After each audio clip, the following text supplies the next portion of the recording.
ధర్మశాల వేదికగా పీబీకేఎస్తో జరిగిన మ్యాచ్లో ఆర్సీబీ టీం విజృంభించింది. విరాట్ కోహ్లీ వింటేజ్ బ్యాటింగ్ మరియు బౌలర్స్ యొక్క కలెక్టివ్ పెర్ఫార్మెన్స్ వల్ల ఈ మ్యాచ్లో ఆర్సీబీ వాళ్ళు ఏకంగా 60 పరుగుల తేడాతో గెలిచారు. సో ఇదైతే నిజంగా ఒక బిగ్ విన్.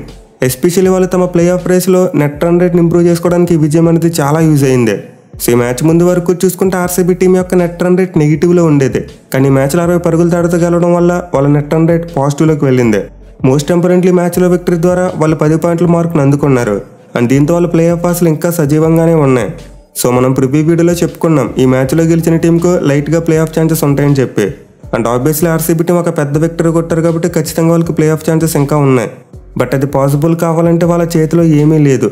అఫ్కోర్స్ 2 మ్యాచ్లు గెలవాలి, అది వాళ్ళ చేతిలోనే ఉంది. బట్ 2 మ్యాచ్లు గెలిచిన కానీ ఖచ్చితంగా ప్లే ఆఫ్స్కి వెళ్తారని చెప్పలేం. మిగతా టీమ్స్ యొక్క ఫలితాలు కూడా వాళ్ళకి అనుకూలంగా రావాలి.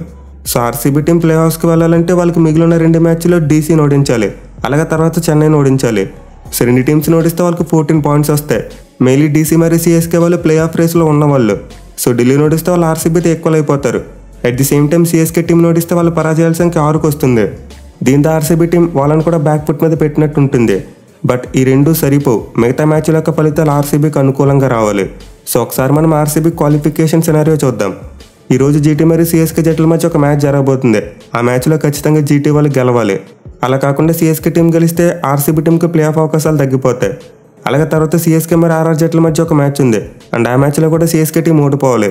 సో సిఎస్కే టీం 2 మ్యాచ్లు ఓడిపోతే ఆర్సీబీతో మ్యాచ్కి వచ్చేసరికి 12 పాయింట్ల దగ్గరే ఉంటారు. దీంతో ఆర్సీబీ టీంకి చివరిలో సిఎస్కేని ఓడించగలిగితే ప్లే ఆఫ్స్కి వెళ్ళే అవకాశాలు చాలా ఎక్కువగా ఉంటాయి. ఇక రెండింటితో పాటు లక్నో మరియు డీసీ జట్ల మధ్య ఒక మ్యాచ్ జరగబోతుంది. అటు 2 టీంలు కూడా ఆల్రెడీ 12 పాయింట్స్తో ఉన్నాయి. సో ఆ మ్యాచ్లో ఖచ్చితంగా ఏదో ఒక టీం 14 పాయింట్స్ వరకు వెళ్తారు. బట్ స్టిల్ 2 జట్ల నెట్ రన్ రేట్ చాలా నెగిటివ్లో ఉంది. మెయిల్ ఆర్సీబీతో కంపేర్ చేసుకుంటే చాలా కింద ఉన్నారు. సో ఈ మ్యాచ్లో ఏ టీం గెలిచినా పెద్ద మార్జిన్తో గెలవకూడదు. అంటే డీసీ గెలిచినా ఎల్ఎస్సీ గెలిచినా చాలా చిన్న మార్జిన్తో గెలవాలి. ఇంకా సింపుల్గా చెప్పాలంటే ఆర్సీబీ నెట్ రన్ రేట్ని క్రాస్ చేయకూడదు. అలాగే మ్యాచ్లో గెలిచిన టీం ఖచ్చితంగా వాళ్ళు నెక్స్ట్ మ్యాచెస్లో ఓడిపోవాలి. డీసీ వాళ్ళు గెలిస్తే వాళ్ళు ఆర్సీబీ చేతిలో ఓడిపోయి ఉండాలి. లేదు ఎల్ఎస్సీ వాళ్ళు గెలిస్తే వాళ్ళు నెక్స్ట్ మ్యాచ్లో ముంబై చేతిలో ఓడిపోవాలి. సో లక్నో టీం గెలిస్తే వాళ్ళు 14 పాయింట్ల దగ్గర ఆపడం ఆర్సీబీ చేతిలో ఉండదు.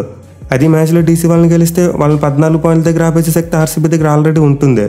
సో లక్నో మరియు డీసీ జట్ల మధ్య జరగబోయే మ్యాచ్లో డీసీ టీం ఒక చిన్న మార్జిన్తో గెలవాలి. అలా కాకుండా లక్నో గెలిస్తే మాత్రం నెక్స్ట్ మ్యాచ్లో వాళ్ళు ముంబై చేతిలో ఓడిపోవాలని కోరుకోవాలి. సో ఇప్పుడు మనం చెప్పుకున్నవన్నీ జరిగితే ఆర్సీబీ టీం 4th ప్లేస్లో ప్లే ఆఫ్స్కి వెళ్ళే అవకాశాలు ఉంటాయి. ఇన్ఫాక్ట్ వాళ్ళు సిఎస్కేని రీప్లేస్ చేసి ప్లే ఆఫ్స్కి వెళ్తారు. ఎందుకంటే ఎస్ఆర్హెచ్ టీం ఆల్రెడీ 14 పాయింట్లతో ఉన్నారు. వాళ్ళని కదపడం కష్టం. పైగా వాళ్ళ చివరి 2 మ్యాచ్లు జీటీ మరియు పీబీకేఎస్తో ఉన్నాయి. అవి కూడా హోమ్ గ్రౌండ్లో ఉన్నాయి. సో ఎస్ఆర్హెచ్ టీం అయితే డెఫినెట్లీ ప్లే ఆఫ్స్కి వెళ్ళిపోతుంది. ఇక ఆర్సీబీ టీం తీసుకోవాల్సింది సిఎస్కే ప్లేస్ని మాత్రమే. బట్ వాళ్ళ నెట్ రన్ రేట్ చాలా ఎక్కువగా ఉంది కాబట్టి సిఎస్కే టీం 3 మ్యాచ్లు ఓడిపోతేనే అది పాసిబుల్ అవుతుంది. అలా కాకుండా 2 మ్యాచ్లు ఓడిపోతే మళ్ళీ ఆర్సీబీ టీం పెద్ద విక్టరీలు కొట్టాలి. సో ఆర్సీబీ టీం ప్లే ఆఫ్స్కి వెళ్ళాలంటే సిఎస్కే టీం వాళ్ళకి మిగిలిన 3 మ్యాచ్లు ఓడిపోవాలి. అండ్ లక్నో మరియు డీసీ జట్ల మధ్య జరగబోయే మ్యాచ్లు డీసీ గెలవాలి అండ్ ఆర్సీబీ టీం డీసీని ఓడించాలి. అయితే ఇవన్నీ జరగడం కొంత కష్టమైన పనే. ఎస్పెషల్లీ సిఎస్కే టీం వరుసగా 3 మ్యాచ్లు ఓడిపోవడం అనేది ఆల్మోస్ట్ ఇంపాసిబుల్. సో ఈ మ్యాచ్లో ఆర్సీబీ టీం భారీ తేడాతో గెలిచినప్పటికీ వాళ్ళకి ప్లే ఆఫ్స్కి వెళ్ళేందుకు మాత్రం అవుట్ సైడ్ ఛాన్సెసే ఉన్నాయి. ఇక పీబీకేఎస్ టీం విషయానికి వస్తే వాళ్ళు అఫీషియల్గా ఎలిమినేట్ అయిపోయారు. వరుసగా 10వ ప్లే ఆఫ్స్కి రీచ్ అవ్వలేకపోయారు. సో గత 10 సీజన్స్లో చూసుకుంటే పీబీకేఎస్ టీం ఒక్కసారి కూడా ప్లే ఆఫ్స్కి వెళ్ళలేకపోయింది. అండ్ ఐపీఎల్ లిస్టులో ఇప్పటివరకు ఏ టీంకి కూడా ఇలాంటివి జరగలేదు.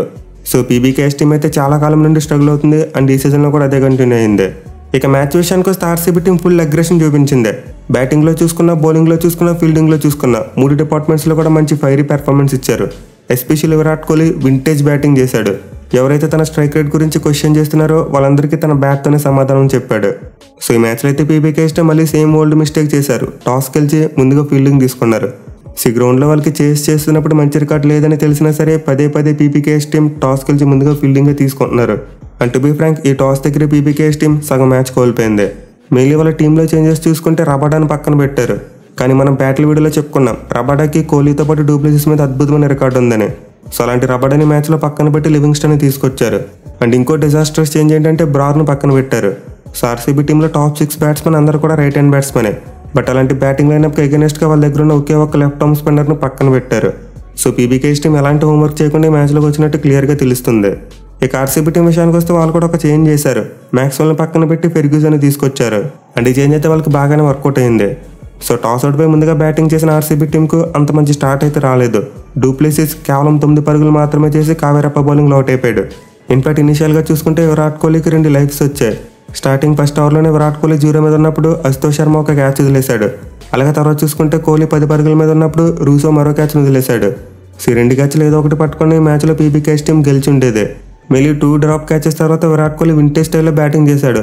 అసలు ఎక్కడ కూడా ఇంకా అపోనెంట్ బౌలర్స్కు ఛాన్స్ ఇవ్వలేదు. సో కోహ్లీ లాంటి ప్లేయర్కి ఒక లైఫ్ ఇస్తేనే చాలా డ్యామేజ్ చేస్తాడు. అలాంటిది పీబీకేఎస్ ఫీల్డర్స్ 2 ఛాన్సెస్ ఇచ్చారు. ఇంకా కోహ్లీ వదులుతాడా, నెక్స్ట్ చిత్తకొట్టి పాడేశాడు.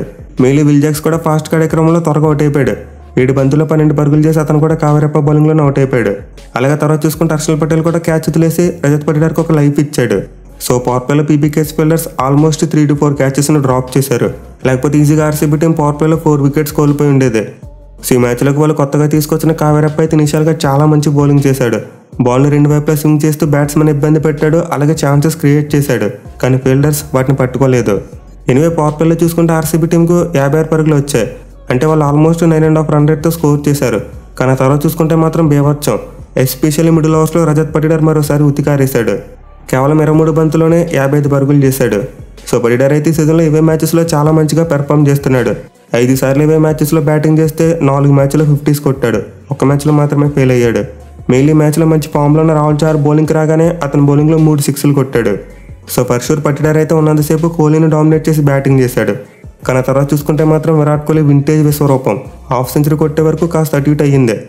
ఇనిషియల్గా లైఫ్స్ దొరకడం, అలాగే స్ట్రైక్ రేట్ చూసుకుని అరౌండ్ 150 మాత్రమే ఉంది. బట్ ఎప్పుడైతే 50 కంప్లీట్ అయిందో ఆ తర్వాత విరాట్ కోహ్లీ కంప్లీట్ అగ్రెషన్ చూపించాడు. నిజంగా ఈ మ్యాచ్లో ఆల్మోస్ట్ ప్రతి బాల్ని కూడా బౌండరీ కొట్టేలా ఆడాడు. సో కోహ్లీ అయితే ఓవరాల్గా 47 బంతుల్లో 92 పరుగులు చేశాడు. అండ్ అతని ఇన్నింగ్స్లో 7 4లు మరి 6 సిక్సర్లు ఉన్నాయి. ఎస్పెషల్లీ ఈ మ్యాచ్లో అతను మిడిల్ ఓవర్స్లో చాలా వేగంగా బ్యాటింగ్ చేశాడు. సో మిడిల్ ఓవర్స్లో కోహ్లీ స్ట్రైక్ రేట్ గురించి చాలా కామెంట్స్ వస్తున్నాయి. మెయిన్లీ మ్యాచ్లో కోహ్లీ బ్యాటింగ్ చేస్తున్నప్పుడు అతను కసి చూస్తే ఎవరికో గట్టిగా సమాధానం ఇచ్చినట్టు అనిపిస్తుంది. సో రీసెంట్గానే కోహ్లీ చుట్టూ మంచి వేడి వాతావరణం క్రియేట్ అయ్యి ఓట్స్ ఎక్స్చేంజ్ అవుతున్నాయి. మరి ఆ మాటల వల్ల వచ్చిన కసి ఏంటో తెలియదు కానీ విరాట్ కోహ్లీ మాత్రం ఈ మ్యాచ్లో బ్యాట్తోనే సమాధానం చెప్పాడు. ఇక ఈ మ్యాచ్ ద్వారా కోహ్లీ అయితే ఈ సీజన్లో 600 పరుగుల మార్కును అందుకున్నాడు. అలాగే ఓవరాల్గా చూసుకున్న పీబీకేఎస్ టీం మీద 1000 పరుగులు కంప్లీట్ చేశాడు. సో ప్రీవియస్గా చూసుకుంటే విరాట్ కోహ్లీ సిఎస్కే మరియు డీసీ మీద కూడా 1000 పరుగుల మార్కును దాటేశాడు. దీంతో ఐపీఎల్ హిస్టరీలో 3 టీముల మీద 1000 కంటే ఎక్కువ రన్స్ కొట్టిన ఫస్ట్ బ్యాట్స్మెన్గా రికార్డును క్రియేట్ చేశాడు. అలాగే 4 సార్లు ఒకే సీజన్లో 600 కంటే ఎక్కువ పరుగులు చేసి కేఎల్ రాహుల్ రికార్డును కూడా ఈక్వల్ చేశాడు. సో కోహ్లీ అయితే నిజంగా ఈ మ్యాచ్లో ఒక మంచి ఫైర్ ఇన్నింగ్స్ ఆడాడు. ఇక అతనికి సపోర్ట్గా క్యామరూన్ గ్రీన్ కూడా చాలా మంచి ఇన్నింగ్స్ ఆడాడు. 27 బంతుల్లోనే 46 పరుగులు చేశాడు. మెయిలీ చివరిలో కోహ్లీ అవుట్ అయిన తర్వాత అతని ఇన్నింగ్స్ని చాలా బాగా యాక్సిలరేట్ చేశాడు. ఈవెన్ డీకే చూసుకున్న 7 బంతుల్లో 18 పరుగులు చేశాడు. సో ఈ మ్యాచ్లో ఆర్సీబీ టీంలో ప్రతి బ్యాట్స్మెన్ కూడా ఆల్ గన్స్ బ్లేజింగ్. దీనివల్ల టీం ఏకంగా 241 రన్స్ కొట్టింది. అండ్ ఐపీఎల్ హిస్టరీలో చూసుకుంటే వాళ్ళకి ఇది 4th హైయెస్ట్ టోటల్. అలాగే గ్రౌండ్లో చూసుకున్న T20 ఫార్మాట్లో బిగ్గెస్ట్ స్కోర్ ఇదే. ఇక పీబీకేఎస్ బౌలింగ్ విషయానికి వస్తే కావేరప్ప నిజంగా మైండ్ బ్లోయింగ్ స్పెల్ వేశాడు. మెయిన్లీ పవర్ ప్లేలో అతను వేసిన బౌలింగ్ అమోఘం. స్టార్టింగ్లో క్యాచ్ వదిలేశారు కానీ లేకపోతే అతని బౌలింగ్కు ఖచ్చితంగా player of the match award వచ్చేది. ఇక అతనితో పాటు హర్షల్ పటేల్ కూడా చాలా మంచిగా బౌలింగ్ చేశాడు. ఎస్పెషల్లీ లాస్ట్ ఓవర్ అయితే టాప్ మ్యాచ్. 19వ ఓవర్ వరకు ఆర్సీబీ బ్యాటింగ్ ఒకలా ఉంటే ఆ లాస్ట్ ఓవర్లో హర్షల్ పటేల్ మొత్తం మొమెంటంని మార్చాడు. అండ్ ఓవరాల్గా చూసుకున్న 4 ఓవర్స్లో 38 రన్స్ మాత్రమే ఇచ్చి 3 వికెట్స్ తీసుకున్నాడు. ఇన్ఫాక్ట్ ఈ మ్యాచ్లో అతని పెర్ఫార్మెన్స్ ద్వారా పర్పుల్ క్యాప్ను కూడా సొంతం చేసుకున్నాడు. సో ఇద్దరు దెబ్బతే మిగతా పీబీకేఎస్ బౌలర్స్ అందరూ డమాల్. ఎస్పెషల్లీ వాళ్ళ కెప్టెన్ 3 ఓవర్స్లోనే 50 రన్స్ ఇచ్చాడు. అలాగే వాళ్ళ ఇన్ఫార్మ్ ప్లేయర్ రాహుల్ చహర్ కూడా 47 రన్స్ ఇచ్చాడు. సో మరోసారి పీబీకేఎస్ టీం బౌలింగ్తో పాటు ఫీల్డింగ్ కూడా ఫెయిల్ అయింది. ఇక చేజ్ విషయానికి వస్తే ఆర్సీబీ టీంకి స్వప్నిల్ సింగ్ ఒక గోల్డ్ మైన్లా మారిపోయాడు. మరోసారి ఫస్ట్ ఓవర్లోని వికెట్ అందించాడు. అది కూడా డేంజరస్ ప్రభ్సిమ్రన్ సింగ్ నోట్ చేశాడు. సో ఆర్సీబీ టీంకి అయితే మంచి స్టార్టే వచ్చింది. కానీ తర్వాత బెయిరిస్టో మరియు రూసో వీళ్ళిద్దరూ చాలా పెద్ద పార్ట్నర్షిప్ నెలకొల్పారు. 2వ వికెట్కు కేవలం 5.1 ఓవర్స్లోనే 65 పరుగులు యాడ్ చేశారు. సో వీళ్ళు బ్యాటింగ్ చేస్తున్నంతసేపు పీబీకేఎస్ టీం మ్యాచ్లో చాలా స్ట్రాంగ్గా కనిపించింది. ఇన్ఫాక్ట్ వాళ్ళు పవర్ ప్లేలోనే 75 పరుగులు చేశారు. మెయిల్ ఇనిషియల్గా రైలు రూసో ఇచ్చిన ఒక క్యాచ్ను పాయింట్ పొజిషన్లో డ్రాప్ చేశారు. సో దాన్ని బాగా యూటిలైజ్ చేసుకున్న అతను ఆర్సీబీ టీంకి ఒక స్కేర్ ఇచ్చాడు. 27 బంతుల్లోనే 61 పరుగులు చేశాడు. అలాగే బెయిరిస్టో చూసుకున్న 16 బంతులు 27 పరుగులు చేశాడు. ఈవెన్ అతను అవుట్ అయిపోయిన తర్వాత కూడా శశాంక్ సింగ్ మరోసారి అద్భుతమైన బ్యాటింగ్ చేశాడు. 19 బంతుల్లోనే 37 పరుగులు చేశాడు. ఇన్ఫాక్ట్ రూసో మరియు శశాంక్ సింగ్ కలిసి గేమ్ని చాలా క్లోజ్గా తీసుకెళ్లేలా కనిపించారు. బట్ ఎప్పుడైతే కరణ్ శర్మ రూసోను అవుట్ చేశాడో ఆ తర్వాత మొమెంటం మొత్తం మారిపోయింది. ఆ తర్వాత పీబీకేఎస్ టీం వరుసపెట్టి వికెట్లు కోల్పోతూనే ఉంది. అసలు ఒక ఎండ్లో శశాంక్ బాగా ఆడుతున్నప్పటికీ అతని ఎండ్లో మాత్రం వచ్చిన బ్యాట్స్మెన్ వచ్చినట్టే పెవిలియన్కి వెళ్ళిపోయేవారు. అండ్ ఆల్సీ సరిపోదన్నట్టు శశాంక్ సింగ్ రన్అట్. కోహ్లీ ఒక అద్భుతమైన త్రోతో డైరెక్ట్ హిట్ చేశాడు. సో ఇదైతే ఖచ్చితంగా చేజింగ్లో ఒక బిగ్గెస్ట్ టర్నింగ్ పాయింట్ అని చెప్పుకోవాలి. ఎందుకంటే అప్పుడప్పుడే శామ్ కరణ్ మరియు శశాంక్ సింగ్ మధ్య ఒక పార్ట్నర్షిప్ బిల్డ్ అవుతుంది. అండ్ ఆ పార్ట్నర్షిప్ కనుక ఇంకో 2 to 3 ఓవర్స్ ఉంటే గేమ్ టర్న్ అయ్యేది. బట్ కోహ్లీ ఒక అద్భుతమైన త్రోతో అతన్ని రన్అట్ చేశాడు. అంతే ఇంకా తర్వాత చూసుకుంటే పీబీకేఎస్ టీం పేక మేళలో కూలిపోయింది. చివరిలో సిరాజ్ వచ్చి 3 వికెట్లు తీసి పీబీకేఎస్ టీంను 181 రన్స్ ఆల్అౌట్ చేశాడు. సో ఈ మ్యాచ్లో అయితే మరోసారి ఆర్సీబీ బౌలర్స్ చాలా మంచిగా కలెక్టివ్ పెర్ఫార్మెన్స్ ఇచ్చారు. మేలీ స్వప్నిల్ సింగ్ మరియు కరణ్ శర్మ ఈ జోడీ మరోసారి బ్లాక్ బాస్టర్. ఇద్దరు కలిపి 4 వికెట్లు తీశారు. అండ్ ఆల్సో వీళ్ళకి తోడు సిరాజ్ 3 వికెట్లు తీస్తే ఫెర్గ్యూసన్ కూడా 2 వికెట్లు తీశాడు. సో ఫస్ట్ ఈ మ్యాచ్లో అయితే ఆర్సీబీ బౌలర్స్ రన్స్కి వెళ్లారు, బట్ స్టిల్ వికెట్లు అయితే మాత్రం తీయగలిగారు. దీనివల్ల వాళ్ళు పీబీకేఎస్ టీం ఆల్అౌట్ చేసి ఈ మ్యాచ్ని 60 పరుగుల తేడాతో గెలుచుకున్నారు. సో ఆర్సీబీ టీం ఈ సీజన్లో వరుసపెట్టి 6 మ్యాచ్లు ఓడిపోయిన తర్వాత ఇప్పుడు నిజంగా ఒక మైండ్ బ్లోయింగ్ కంబ్యాక్ ఇచ్చారని చెప్పుకోవాలి. ఆ టీం ఒక్కసారిగా తమ అప్రోచ్ని మార్చేశారు. అగ్రెసివ్ బ్రాండ్ ఆఫ్ క్రికెట్ ఆడుతూ అపోనెంట్ టీంను డామినేట్ చేస్తున్నారు. అండ్ ఈ మ్యాచ్లో కూడా మరోసారి మంచి ఆల్రౌండ్ షోతో పీబీకేఎస్ టీంని డిఫీట్ చేశారు.